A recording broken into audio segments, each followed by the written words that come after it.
धेरै कुरा भन्यो भने एउटै पाइँदैन, एउटै दिनुहुन्न भगवानले। एउटा कुरा भनेपछि चाहिँ यहाँ जे चिताएर भक्तहरू आउँछन् त्यही कुरा पायौँ भन्दै लाखौँ मान्छे आउने गर्दछन्।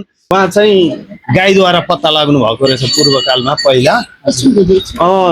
जस्तो यो तल खेत छ नि, तल धान खेत, त्यहाँ चराउने दुनु गाई चाहिँ भगवान आफू देखिनको लागि यहाँ ल्याएर राखेर तल हरास बनाएर केही दिन यहाँ राखेर अनि अब भएन, अब म गोठालोद्वारा देखिनु पर्यो भनेर त्यतिखेरको गोठालो चाहिँ बासुनाम गरेको तामाङलाई सपनामा भनिदिएर ती तामाङ चाहिँ कस्तो रहेछन् भने गाउँघरतिर गोठालो भएपछि चाहिँ भिरघाटतिर नि हिँड्ने हुन्छन् कि त्यो बासुनाम गरेको तामाङ चाहिँ अब भगवान अब यहाँ सपनामा भनिदियो। सपना भनेपछि अब खोज्न आउनु पर्यो नि त। खोज्न आउने क्रममा चाहिँ यहाँ भगवानलाई गाईले चढाएका दुधधारा यहाँबाट खसालेर तल गणेश मन्दिर भन्दा माथिबाट 2 ढुङ्गाको चेप अन्तरबाट झारेर त्यसको आधारले खोज्दै आउने क्रममा यो कुर्सीमलको रुखको जरा चाहिँ लहरा बनेर तल तल झोलिएर आउँछ। यसका जरामा झुन्डिँदै आएर अनि रुखा चढेर हेर्दा उहाँको स्वरूप सानो स्वरूपलाई गाईले अविरल दुधका धारा वर्षा गरेर बसिरहेको त्यस्तो फेला पारेछन्।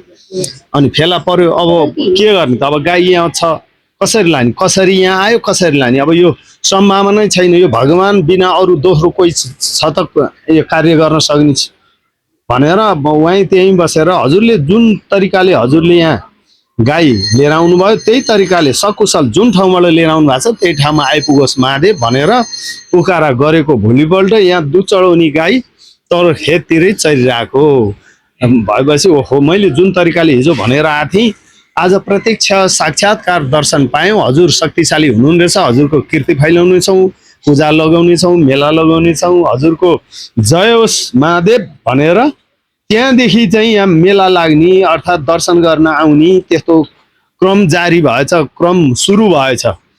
अनि त्यो चाहिँ कहिले परेछ त भन्दाखेरि मुङ्सिर महिनाको धान्य पूर्णिमाको अघिल्लो चतुर्दशीको दिन भगवान बासुनाम गरेको गोठालो तामाङद्वारा यहाँ दुप्चेश्वर नामद्वारा भगवान देखिनु भएछ। दुप्चेश्वर चाहिँ एउटा तामाङ भाषा नै भन्नुपर्छ, किनभने भगवानलाई गाईले आएर चढाएका दुध धारा यहाँ खसालेर तल गणेश मन्दिर भन्दा माथिबाट 2 ढुङ्गाको अन्तरबाट झर्यो अर्थात् रसायो अर्थात् चेपुवाबाट झर्यो, खस्यो भने अर्थात् रसायो भने डुब्च्यो। महादेव चाहिँ सपनामा भनिदिएको भावनाले डुब्चो महादेवै भइरह्यो। अहिले पनि कतिपय माथितिरको मान्छेले डुब्चो महादेवै भन्ने गर्छन्।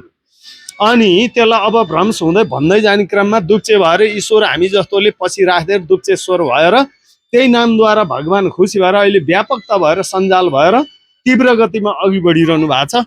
यो नेपालको खुसी लाग्दो कुरो हो, किनभने भगवान यहाँ आएर भनेका कुराहरू चाहिँ धेरै कुरा भन्यो भने एउटै पाइँदैन, एउटै दिनुहुन्न भगवानले। एउटा कुरा भनेपछि चाहिँ यहाँ जे चिताएर भक्तहरू आउँछन् त्यही कुरा पायौँ भन्दै लाखौँ मान्छे आउने गर्दछन्। यो चाहिँ नेपालको सम्पत्ति हो, खुसी लाग्छ।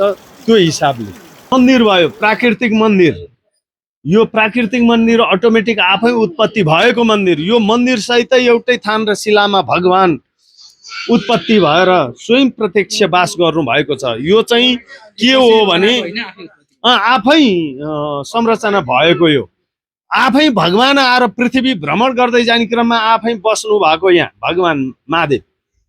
त्यो हिसाबले अनि यहाँ भगवान पृथ्वी कालोकुट भन्ने विष पान गर्नु भएको छ कि भगवान महादेवले पहिला सत्ययुगमा समुद्र मन्थन गर्दै जाने क्रममा कालोकुट विष निस्क्यो, त्यो भगवान शिवजीले पान गर्नुभएको।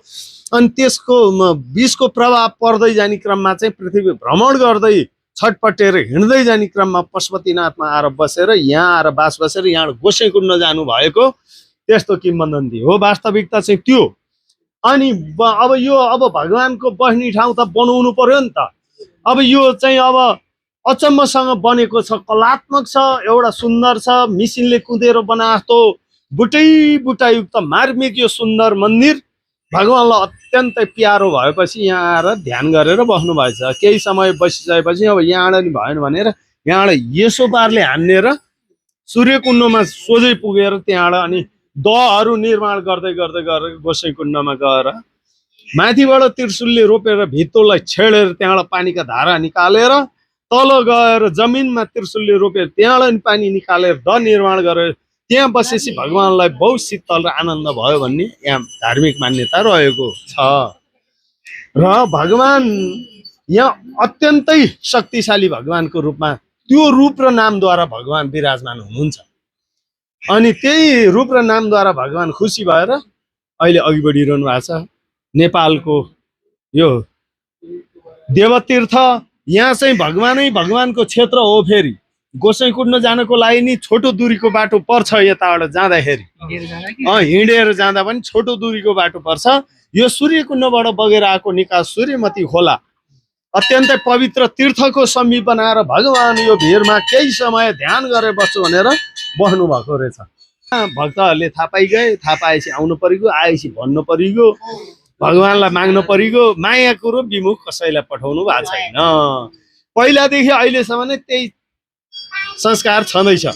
पहिला जुन तरिकाले देखिनु भयो र भन्नुभएको थियो, अहिले पनि त्यही तरिकाले यहाँ आएर भनेको कुरा हामीले पाएनौँ, भएन, पुगेन भने यहाँ भगवानको इतिहासमा रेकर्डै छैन। कलियुगको चमत्कार दुक्षेश्वर भूमि। त्यही भएर अहिले व्यापकता भएर अघि बढ्नु भएको छ। खुसी त्यसैले खुसी लाग्छ। जय होस्।